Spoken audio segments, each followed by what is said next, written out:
জনপ্রশাসন সংস্কার নিয়ে ষড়যন্ত্রের অভিযোগে বাংলাদেশ অ্যাডমিনিস্ট্রেটিভ সার্ভিস অ্যাসোসিয়েশন এবং বিসিএস প্রশাসন কল্যাণ বহুমুখী সমবায় সমিতি লিমিটেডের উদ্যোগে রাজধানীর বিয়াম ফাউন্ডেশন মিলনায়তনে প্রতিবাদ সভা চলছে। সরাসরি চলে যাচ্ছে সেখানে।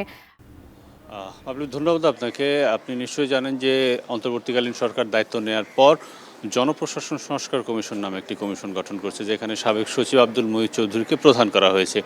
তো সম্প্রতি সাংবাদিকদের সঙ্গে এক মতবিনিময় সভায় জনপ্রশাসন সংস্কার কমিশনের প্রধান আব্দুল মুহিত চৌধুরী জানান যে উপসচিব পদে পদোন্নতির ক্ষেত্রে যে বিদ্যমান যে ৭৫% কোটা প্রশাসন ক্যাডারের জন্য রয়েছে এবং 25% কোটা অন্য ক্যাডারের জন্য, সেটা পরিবর্তন করতে তারা সুপারিশ করবে এবং সেই পরিবর্তন করে সেটি 50% করা হবে প্রশাসন ক্যাডারের জন্য এবং বাকি অন্য ক্যাডারগুলোর জন্য 50% করা হবে।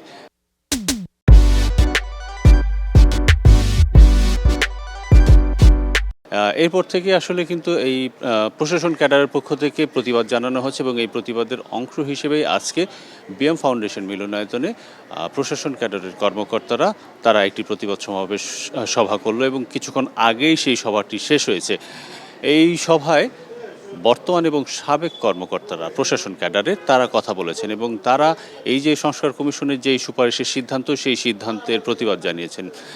তাদের বক্তব্য হচ্ছে যে উপসচিব পদে পদোন্নতির ক্ষেত্রে যেই 75% কোটা রয়েছে সেইটি শুধু নয়, শতভাগ আসলে এইটি তাদের দিতে হবে, অর্থাৎ আগে যে ব্যবস্থাটি ছিল প্রশাসন ক্যাডারের জন্য ছিল, এই বিষয়টি ছিল সেটি বলবৎ করতে হবে। এবং সেই সঙ্গে তারা অভিযোগ করছেন যে জনপ্রশাসন সংস্কার কমিশন আসলে ক্যাডারদের মধ্যে, অর্থাৎ আন্তঃ ক্যাডারগুলোর মধ্যে আসলে একটা দ্বন্দ্ব তৈরি করছেন। প্রশাসন ক্যাডারকে এই যে প্রশাসন ক্যাডারের ব্যাপারে যে সিদ্ধান্তটি তারা নিতে যাচ্ছেন যে তাদের উপসচিব পদে পদোন্নতির কোটা কমিয়ে 50% করা, শুধু সেইটা না, এটা অন্তর্দ্বন্দ্ব তৈরি করছেন এবং নানা অভিযোগ তুলেছেন প্রশাসন ক্যাডারের কর্মকর্তারা, অতীত এবং বর্তমান যারা রয়েছেন তারা।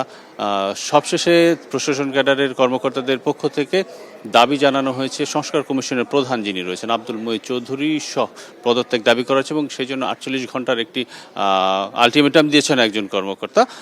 সেই সঙ্গে তারা বলেছেন যদি তাদের দাবি মানা না হয় তাহলে কালো ব্যাজ ধারণ, কলম বিরতি পালন, অনশন কর্মসূচি সহ বিভিন্ন কর্মসূচি দেওয়া হবে এবং একজন কর্মকর্তা জানিয়েছেন যে যদি এই ধরনের অবস্থা চলতে থাকে তাহলে তারা মহাসমাবেশের মতো একটি কর্মসূচি দেবেন।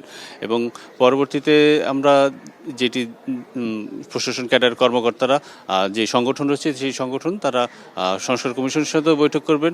বৈঠকের পরবর্তী আসলে জানা যাবে কি হয় এবং সংস্কার কমিশন যখন তাদের প্রকৃত সবশেষ সুপারিশটি দেবে, অর্থাৎ সরকারের কাছে যে সুপারিশটি যে জমা দেবে, সুপারিশটি জমা দিলে বোঝা যাবে যে এই যে দ্বন্দ্বটি শুরু হয়েছে বা যেই বিষয়টি চলছে এখন সেইটি নিরসনে কোন অবস্থায় যাবে।